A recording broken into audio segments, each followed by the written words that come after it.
ಅದಾದ ನಂತರ next day ಬೆಳಿಗ್ಗೆ A14 ಆಗಿರುವಂತಹ ಪ್ರದೋಷ್ ಆ ಜಾಗಕ್ಕೆ ಹೋಗ್ತಾನೆ.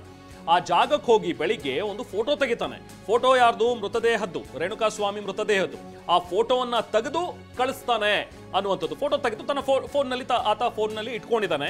ಸೊ ಪ್ರದೋಷ್ ವೆಬ್ ಸರ್ಚ್ ಅನ್ನ ಪರಿಶೀಲನೆ ಮಾಡಿದ್ರೆ ಹಲವು ಅಂಶಗಳಿವೆ ಇದರಲ್ಲಿ ಅನ್ನುವಂಥದ್ದನ್ನ ಕೂಡ SPP ಗಮನಕ್ಕೆ ತರ್ತಾ ಇದ್ದಾರೆ. ಅಂದ್ರೆ ಬಹುಶಃ ಆ ವೆಬ್ ಸರ್ಚ್ ನಲ್ಲಿ ಪ್ರದೋಷ್ ಏನೇನ್ ಸರ್ಚ್ ಮಾಡಿದನೋ, how to dispose a body ಅಂತ ಸರ್ಚ್ ಮಾಡಿರ್ಬೋದು, ಅಥವಾ ಈ ಥರದ ಕೃತ್ಯಗಳು ಈ ಹಿಂದೆ ಆಗಿದ್ರೆ ಬಚಾವ್ ಆಗೋದು ಹೇಗೆ, ಸಾಕ್ಷಿ ನಾಶ ಮಾಡೋದು ಹೇಗೆ ಅನ್ನುವಂಥದ್ದು ಇರ್ಬೋದು. ಸೊ ಹೀಗೆ ಹಲವಾರು ವಿಚಾರಗಳನ್ನ ಆತ ಸರ್ಚ್ ಮಾಡಿದಾನೆ ಅನ್ನುವಂಥದ್ದನ್ನ SPP ಅವರು ಇಲ್ಲಿ ಹೇಳ್ತಾ ಇದ್ದಾರೆ. ಒಂದು, ನೆಕ್ಸ್ಟ್ ಡೇ ಹೋಗಿ ಫೋಟೋ ತಗೊಂಡಿದ್ದು, ಅದನ್ನ ಮೊಬೈಲ್ ನಲ್ಲಿ ಇಟ್ಕೊಂಡಿರೋದ್ರ ಬಗ್ಗೆ ನಮ್ಮ ಹತ್ರ ಡೀಟೇಲ್ಸ್ ಇದೆ. ಜೊತೆಗೆ ಆತ ಗೂಗಲ್ ಸರ್ಚ್ ಮಾಡಿರುವಂಥದ್ದು ಅಥವಾ ವೆಬ್ ಸರ್ಚ್ ಮಾಡಿರುವಂಥದ್ರ ಬಗ್ಗೆನೂ ಕೂಡ ಸಾಕಷ್ಟು ಅಂಶಗಳಿವೆ ಅನ್ನುವಂಥದ್ದನ್ನ ಕೂಡ SPP ಈಗ ಕೋರ್ಟ್ನ ಗಮನಕ್ಕೆ ತರ್ತಾ ಇದ್ದಾರೆ.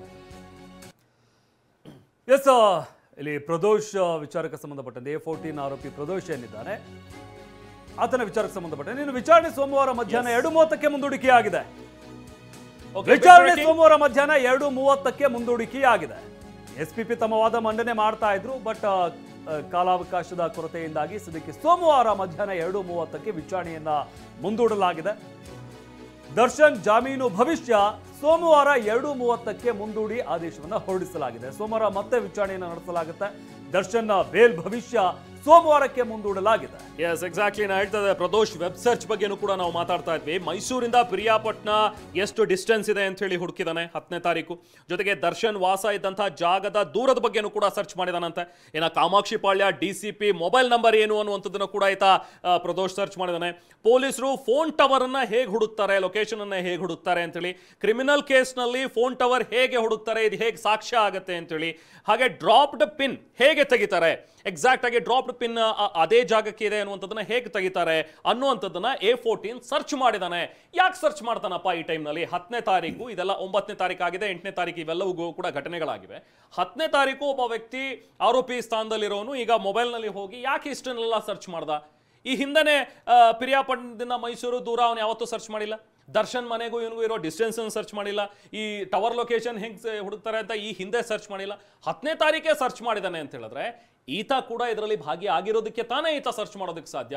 ಬಚಾವ್ ಆಗೋದಕ್ಕೆ ಇದೆಲ್ಲ ಸರ್ಚ್ ಮಾಡಿದಾನೆ ಅಂತಂದ್ರೆ ಸಾಕ್ಷಿ ನಾಶ ಮಾಡಬಹುದು. ಯಾವ ರೀತಿ ಸಾಕ್ಷಿ ನಾಶ ಮಾಡಬಹುದು ಅನ್ನೋದನ್ನ ಆತ ಮೊಬೈಲ್ ನಲ್ಲಿ ಸರ್ಚ್ ಮಾಡಿರುವಂತದ್ದು ಸ್ಪಷ್ಟವಾಗಿ ಗೊತ್ತಾಗ್ತಾ ಇದೆ. ಆದ್ರೂ ಕೂಡ ಇಲ್ಲಿ ಡೇಟ್ ಗಮನಿಸಬೇಕಾಗುತ್ತೆ. ನೀವು ಹೇಳಿದಾಗೆ 10ನೇ ತಾರೀಕು, 8ನೇ ತಾರೀಕು ಘಟನೆ ಆಗಿದೆ, 9ನೇ ತಾರೀಕು ಬಾಡಿ ಡಿಸ್ಪೋಸ್ ಮಾಡ್ತಾರೆ, 10ನೇ ತಾರೀಕು ಈತ ಎಲ್ಲವನ್ನು ಕೂಡ ಸರ್ಚ್ ಮಾಡಿರುವಂತದ್ದು. ಅಂದ್ರೆ ಇಲ್ಲಿ ಎಲ್ಲ ಆರೋಪಿಗಳ ಮೊಬೈಲ್ ಅನ್ನ ಪಡ್ಕೊಂಡು ವಶಕ್ಕೆ ಪಡ್ಕೊಂಡಂತ ಪೊಲೀಸರು ಎಲ್ಲವನ್ನು ಕೂಡ ರಿಟ್ರೀವ್ ಮಾಡಿದ್ದಾರೆ.